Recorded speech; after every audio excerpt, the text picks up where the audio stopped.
Bonjour à tous, aujourd'hui je suis avec Marie de Bonobo Coaching. Bonjour Marie. Bonjour Sébastien. Alors Marie, est-ce que tu peux nous parler un petit peu de ton parcours professionnel? En fait, moi j'ai bossé pendant 10 ans dans le web. Ce qui m'a mené au coaching, c'est plutôt un détour.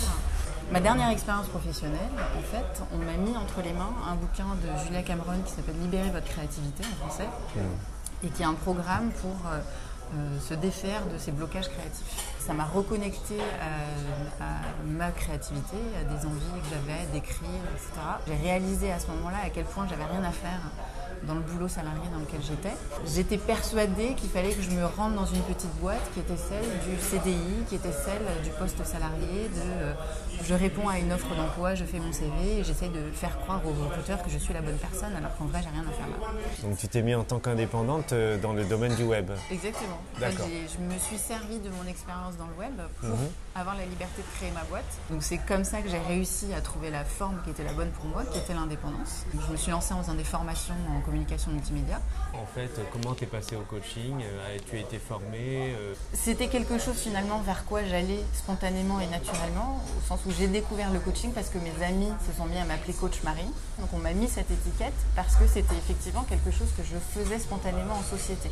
Ça veut dire que tu as la veine de coach en toi, mais le coaching, c'est aussi des méthodes. Complètement. Et là, on est dans une problématique qui est qu'en France, c'est un métier qui n'est reconnu que depuis très récemment. Et c'est même pas le métier, c'est l'appellation de coach professionnel qui est reconnue, qui correspond à certaines formations. Mais n'importe qui peut encore aujourd'hui se dire coach tout court, coach, même coach business ou coach de vie, c'est des appellations qui ne sont pas reconnues. Donc c'est pour ça aussi que moi, même si j'allais spontanément vers ça, naturellement vers ça, ça m'a paru essentiel de me faire former pour acquérir des outils en plus qui me permettaient d'avoir un regard professionnel et technique sur ce que je faisais et de réellement aider mes clients. Moi, la façon dont je bosse, et donc, je pense que toi tu bosses aussi comme ça, c'est le fait que le client veut atteindre un objectif. Donc il y a un but au travail de coaching, c'est pas juste se rencontrer pour avoir des conversations qui sont sympas ou qui nous font percuter sur des choses. Tu accompagnes des entrepreneurs? Oui, ouais, tout à fait. Donc, moi je suis coach professionnel pour les entrepreneurs et pour les personnes qui veulent devenir entrepreneurs. D'accord. Ce pourquoi j'ai choisi cette cible-là, c'est en fait le parcours que moi j'ai traversé, de me dire que j'ai été éduquée dans l'idée que le CDI c'était la vie. Donc j'ai passé beaucoup de temps à chercher ma voie là-dedans ou ailleurs, pensant qu'il n'y avait pas forcément d'ailleurs. Donc c'est ça qui, moi, me fait vibrer aujourd'hui. Avoir besoin de travailler seul, c'est pas être déviant. Avoir besoin de créer son propre projet, pas supporter d'avoir un manager, pas supporter qu'on nous impose des horaires de travail, pas supporter qu'on nous dise quels sont nos objectifs.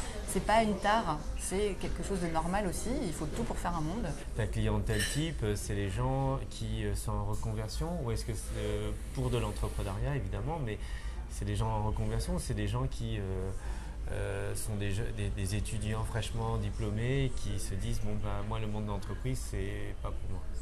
Alors les deux mon capitaine. En fait moi je travaille soit avec des personnes qui n'ont pas forcément travaillé ou ont travaillé en tant que salariés et se disent à un moment donné je veux créer ma boîte et donc là on va bosser sur la construction du projet. Créer réellement un projet qui soit en phase avec leurs valeurs, avec leur personnalité, avec leur rêve de vie. Mais je travaille aussi avec des personnes qui sont déjà lancées, donc des gens qui ont déjà créé leur boîte, donc soit des entrepreneurs indépendants, soit des cofondateurs de start-up. Et là, on va attaquer des problématiques qui vont être différentes. L'équilibre vie pro, vie perso, la frontière entre les deux qui peut être ténue, sur l'organisation du temps, la façon de s'organiser, sur le chiffre d'affaires, donc la grande problématique des indépendants, comment est-ce que je trouve des clients, toujours dans une logique de coaching. Le coaching doit avoir une fin qui est annoncée à l'avance, parce que ça responsabilise le client. C'est-à-dire que moi, en séance, je peux mettre en œuvre toutes mes compétences de coach, utiliser tous les outils qui sont à ma disposition et ceux que j'affectionne plus particulièrement, comme les outils d'art-thérapie. Mais ça ne va fonctionner que si le client s'engage lui-même vis-à-vis de lui. Il y a un vrai contrat. Alors il y a un contrat et en l'occurrence avec moi il est écrit, le contrat, il n'est pas juste verbal. C'est-à-dire que le client arrive en disant je veux changer, je ne suis pas satisfait, ok très bien. Mais ça ne peut arriver que si lui-même décide de changer et s'engage pleinement là-dedans. Et ça marche d'autant plus s'il y a une fin. Si le client sait que ok j'ai 8 séances devant moi. Un objectif clair, les engagements du coaché et du coach.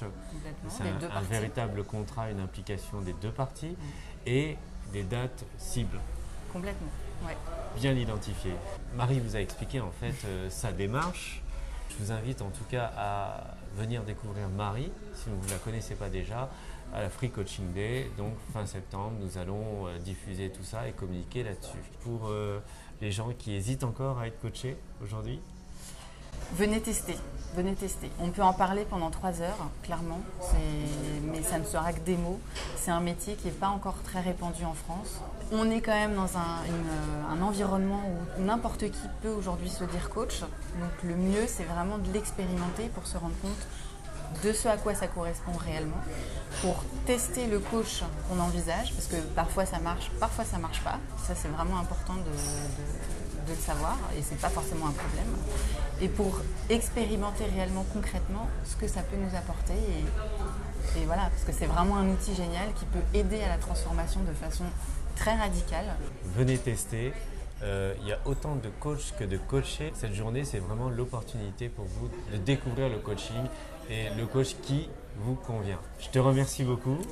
Je te souhaite de très bonnes vacances d'été, parce que là sur Paris il pleut, mais donc à la rentrée en pleine forme. Merci à tous, à bientôt. Au revoir.